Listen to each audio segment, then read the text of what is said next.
This kid Roger Federer just might have a future in tennis.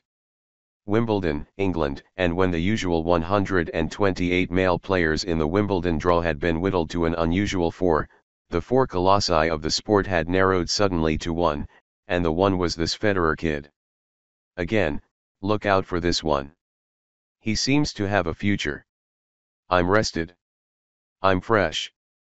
I'm confident, too, he said, looking younger than the normal decrepitude of 35.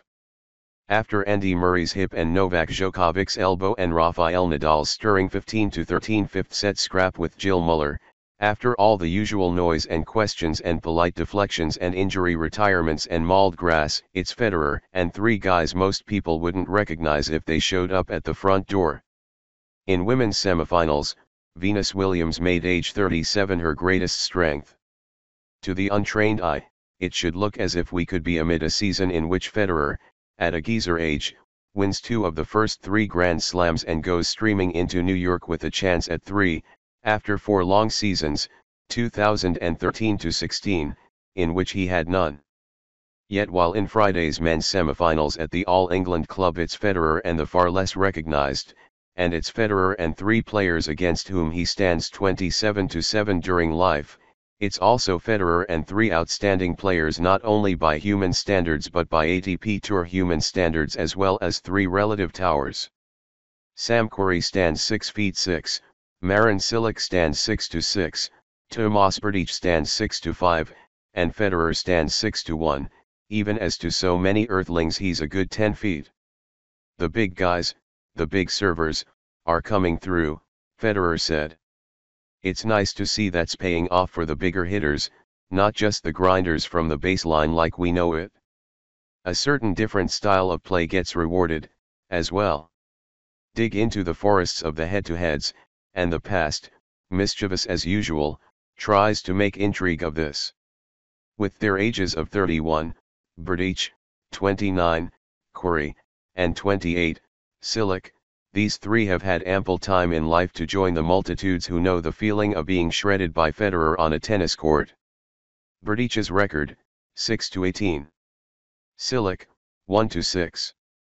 Querrey, 0-3. But the first 2 have at least some curious memories.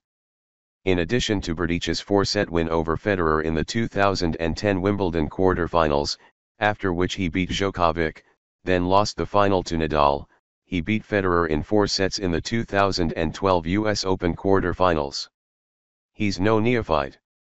I have so much more experience from that time and everything, he said, you can't really compare these things. He did take a typical carving up from Federer at this year's Australian Open, 6-2, 6-4, 6-4. Cilic's lone win over Federer was, in fact, towering. It came in the 2014 US Open semifinals, it came in overwhelming straight sets, and it probably cost Federer another Grand Slam while leading to the only one for Cilic. Further than that, he played against Federer and 15,000 other people last year in the quarterfinals, where a 4th-set tiebreaker teetered every which way until Federer won it, 11-9, then won the match in 5 sets. It seems odd that Querrey has played Federer only 3 times, but Querrey is new at these tiers of tournaments, and refers to himself as just a guy who is ranked 26, pretty good grass court player, that's about it, and in fact he's ranked 28, but nobody's really counting so specifically.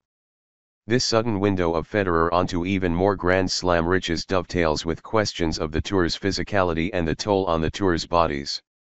After playing in 65 consecutive Grand Slam tournaments between 2000 and 2016, Federer finally halted that habit before the 2016 French Open.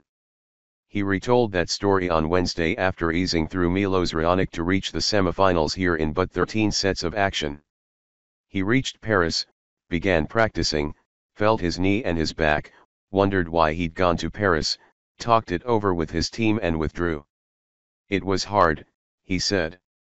The first moment, I felt relieved taking the decision. Then when it went official, people knew around the world that I was not going to play in Paris.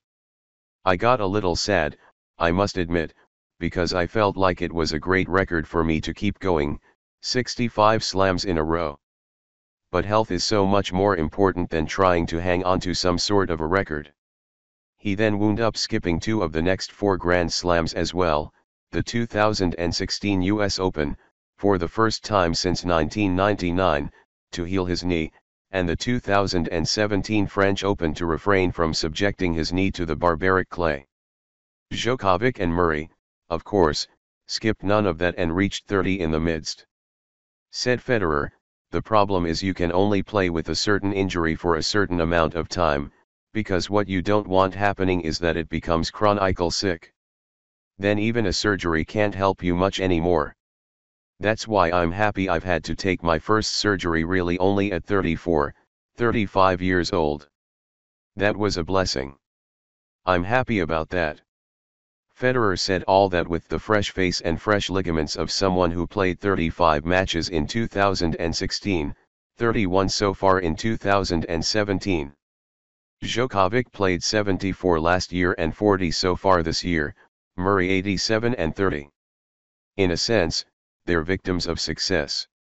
Could be, Djokovic said.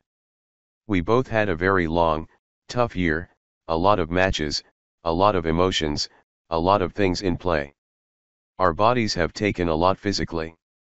He also said, "It's not easy to kind of play at the highest level throughout the entire season, then to be able to do that over and over again every season, and then stay healthy. The sport," he said, "is getting very physical in the last couple of years. Suddenly, a guy who missed 3 of the previous 5 Grand Slams has a chance to win 2 of the last 3. He's Federer, and he does have promise."